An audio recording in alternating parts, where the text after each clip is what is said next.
Good morning mga mi. Lunes nga ngayon at napagdesisyonan kong maglaba na lang ako dahil sa dami na rin ng labahin ko. At ayan na nga, nire-ready ko na yung washing machine para makapag-umpisa na ako ng maaga.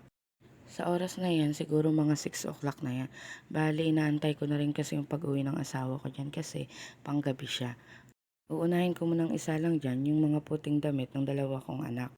Medyo madami-dami rin yung mga puting damit nila kaysa sa mga dekolor na damit kaya nahihirapan ako maglaba niyan kaya binababad ko muna sa gabi. Hindi ako expert sa paglalaba pero yan na kasi ang nakasanayan ko pag naglalaba kami ng mga damit namin.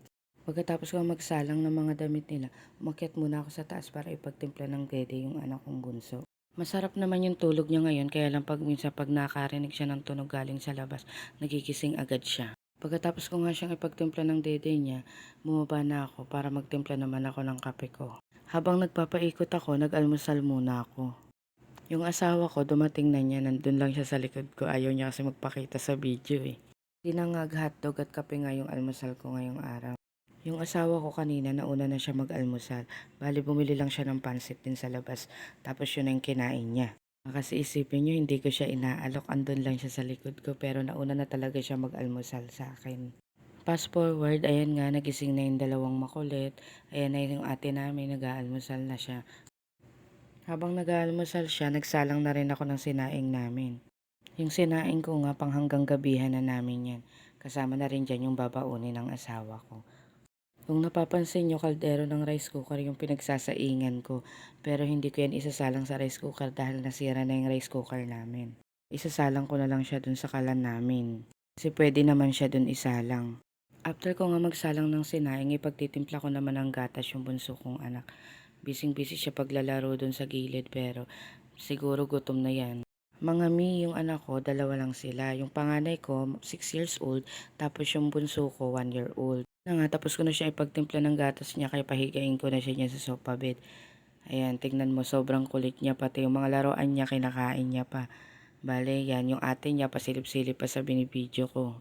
Ko muna siya habang dumidede kasi minsan pag tumayo ako, tumitigil siya sa pagdede niya. After niyan dumede, inaabot niya sa ate niya yung dede niya para ilagay sa lamesa. At ayan na naman, nag-uumpisa na naman siyang magkalat. Maya-maya lang, I'm sure magpupupo na yan. Kaya nagready na ako magpakulo ng tubig ng pampaligo niya. After ko nga magpakulo ng tubig, sinilip ko na rin yung sinaing ko dyan kung luto na. At ayan na nga, nagpapahiwatig na siya, patingin-tingin na siya sa akin. I'm sure may pupo na talaga yan. Niliguan ko na nga siya ng mabilis dahil baka sipunin na naman siya. Pag mga baby lang naman talaga, mabilis lang naman talaga dapat sila liguan eh. At ayan na nga, eto na naman, nagsisimula na naman siya magkulit. Ang hirap-hirap niya talagang bihisan. Lalo na pagsusutan ko na siya ng diaper at short.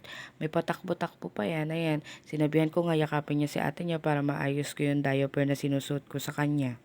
Tingnan niyo, tumatakbo na naman siya. Hirap na hirap talaga ako magsuot ng short niya. Kaya ko nga siyang bihisan, kumain na nga kami ng tanghalian. Kasi maya-maya lang, papasok na yung ate namin. Bale yung pasok niya kasi is 2:30 p.m. Yung ulam nga namin mga mi is fried chicken. Bumili lang ako dun sa labasan kasi meron naman kaming nabibilihan doon ng mga lutong ulam kapag gahol na ako sa oras. Lalo na ngayon, naglaba kasi ako kaninang umaga. Nasabay ko na nga rin sa pagkain ko dyan yung bunso kong anak, sinusubuan ko na lang siya. After namin kumain, nagpahinga lang kami saglit tapos tinimplahan ko ulit ng gatas yung bunso kong anak. Oras na kasi ng pagtulog niya kaya ilalagay ko na siya dyan sa duyan niya. Kapag kahapon, kapag nandito kami sa baba, dinuduyan ko siya. Pero pag gabi, pag nandun kami sa taas, hindi na siya nagduduyan. Katabi ko na siya matulog. Sa video lang yan mabilis yung pagduyan ko sa kanya. Pero dahan-dahan lang talaga yung pagduyan ko sa kanya. Maya-maya lang tulog na yan. After nyan, aasikasuhin ko naman si ate niya sa pagpasok niya.